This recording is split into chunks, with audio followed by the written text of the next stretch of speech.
We spend a lot of time in front of our computers, so the way we sit at our desk can greatly affect our health. Good ergonomics doesn't have to be expensive or difficult, but there's definitely a lot of myths and misinformation that can make it confusing. Hi, I'm David, and here are 5 ways you're probably sitting incorrectly at your desk. Don't sit up straight. Sitting up perfectly straight might look like the most professional and ergonomic posture, and it definitely feels okay at the beginning, but over long periods of time, a straight vertical posture puts a lot of unnecessary strain directly on your spine as you try to hold yourself up. Try locking your chair in a reclined position to have the back of your chair help support part of your body weight. Even a slight tilt can make a huge difference to your comfort over a long period of time.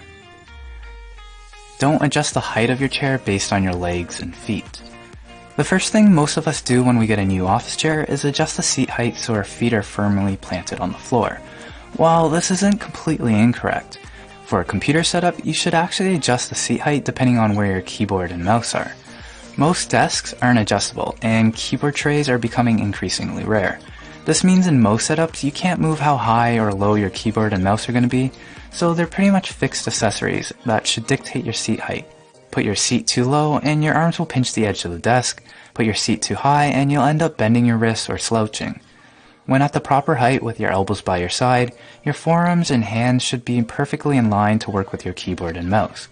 After that's done, if you find your legs are too short to reach the floor, then you should get a footrest or anything to help support your feet. Don't use desks with built-in drawers. Desks with built-in drawers might look great and be convenient for quickly storing away your trinkets and accessories, but they can prevent you from sitting correctly at your desk.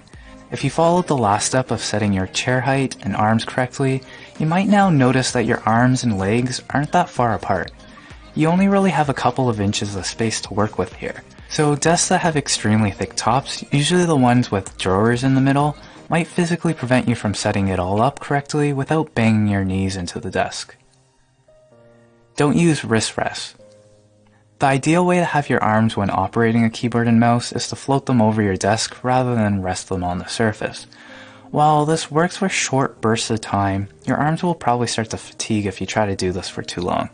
So what most of us will do will rest our wrists on the desk or use a wrist rest.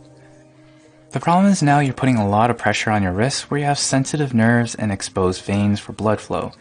Instead, when you use these accessories, they should be used to support the palms of your hands, not your wrists. Your palms are less sensitive to the pressure of holding up your arms and will help keep the rest of your arm in line. The goal here is to try to keep your arms and wrists in line and avoid creating any uncomfortable pressure points on your wrists. Or alternatively, I enjoy using low-profile keyboards so I can support my entire arm on the desk and still keep everything in line. Standing isn't good for you. And finally, standing desks are getting pretty popular these days. The problem is standing all day isn't any better than sitting all day long. The unhealthiest part of working at our desk is the fact that we're stationary for extremely long periods of time. What's more important is to change it up as frequently as possible. Move your footrest around, change the recline on your chair, stand up for a bit if you can, or just walk away from the desk to grab some water. So those are 5 ways you've probably been working incorrectly at your desk, but are pretty easy to fix for a more ergonomic experience. And having a good chair that matches your body is also pretty important as well. But hope you guys enjoyed this one. You know what to do, and I'll see you in the next video.